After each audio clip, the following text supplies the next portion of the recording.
Yes, hello mga katropa. Once again, this is Panchan. Welcome back to my channel. And for today's video ay pag-uusapan natin itong isang loan app na laging lumalabas sa mga ads. Ang tinatawag na Peso Loan. So bago mo i-download or mag-loan ka sa app na ito, ay panoorin mo muna ng buo ang video ito para magkaroon ka ng ideya. Again, hindi ito sponsored at hindi ko rin kayo hinihikayat na mangutang. At ang paggamit sa mga loan apps ay hindi joke at dapat maging responsable ka. Ang utang ay utang at dapat bayaran.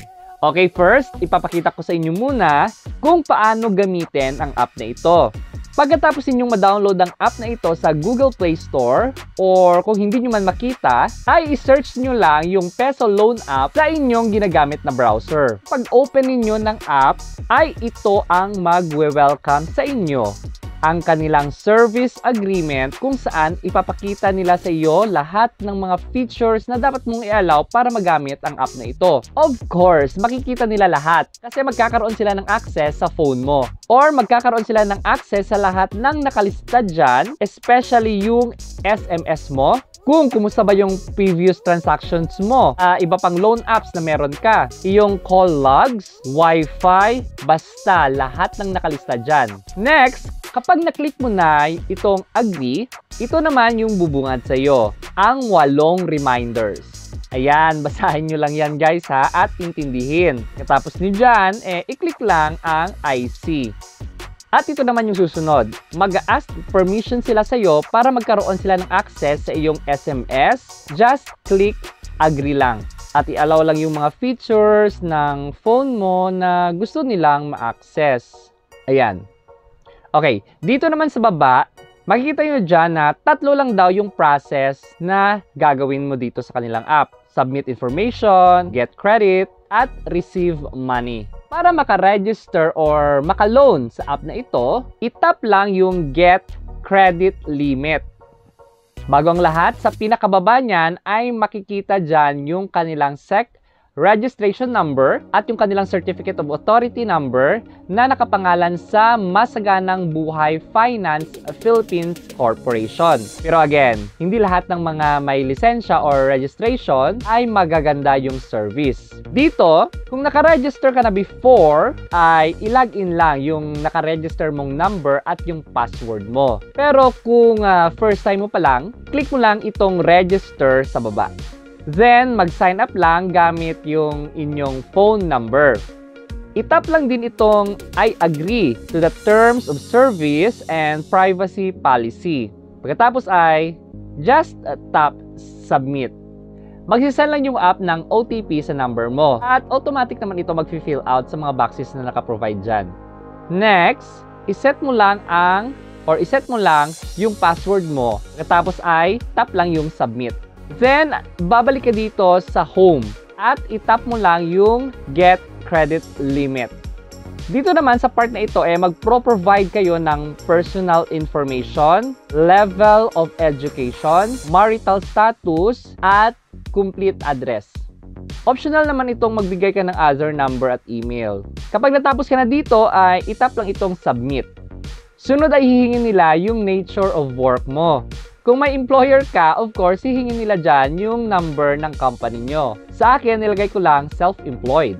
Then, sa industry, nilagay ko lang yung other. At sa monthly income, 8K to 15K. Then, nilagay ko monthly yung sahuran.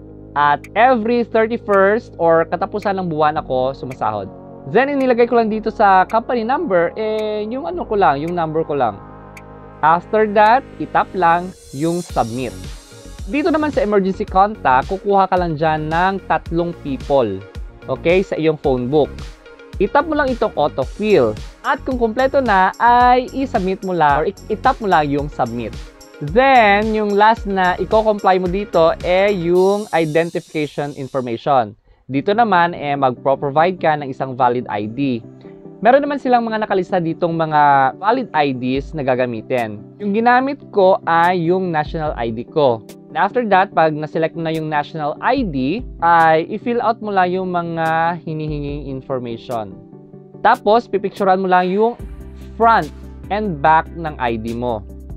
At ilagay mo sa baba yung name, birthday at gender na kaparehong nakasulat doon sa ID mo. I-tap lang yung submit. At kapag makumpleto mo na yan lahat, magkakaroon yan ng check yung mga gilid ng boxes or ng mga information bars. At pagkatapos niyan ay i-click lang ang loan immediately. Maghihintay lamang siguro kayo ng mga ilang minuto or segundo para masubmit lahat yung mga information na binigay ninyo. Next, meron silang short demo dito na ipapakita kung paano mag-loan sa app na ito. 3 steps lang daw. And pagkatapos ng short presentation ay ipapakita nila sa iyo yung iyong credit limit. Sa akin, 10,000 yung ibinigay nila. At hindi na pwedeng babaan yan kung gusto mo mag-loan. At hindi rin pwedeng taasan. As in, 10,000 siya ng buo.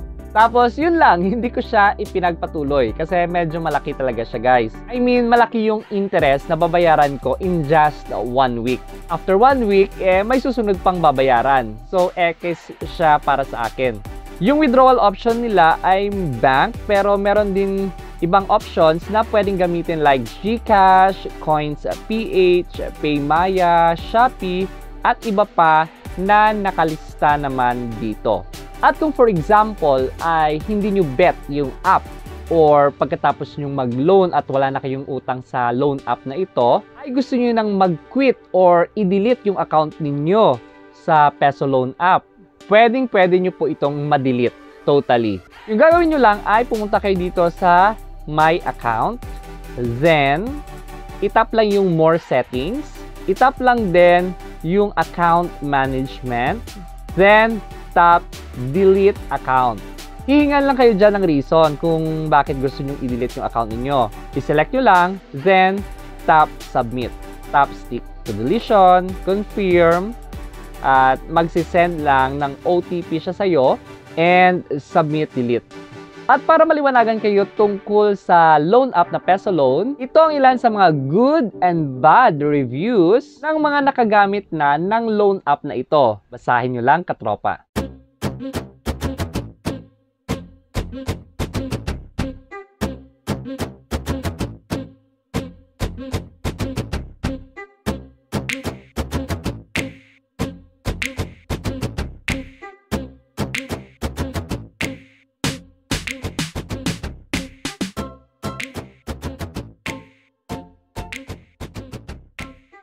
And that's all for today mga katropas. Thank you so much for supporting Fantastic Channel, ang channel na nag-upload ng mga tutorial videos tungkol sa YouTube and Facebook monetization, affiliate marketing, travel vlogs, at nagbibigay ng mga basic tips kung paano ninyo mapaunlad o mapalago ang inyong small business online. Bye-bye!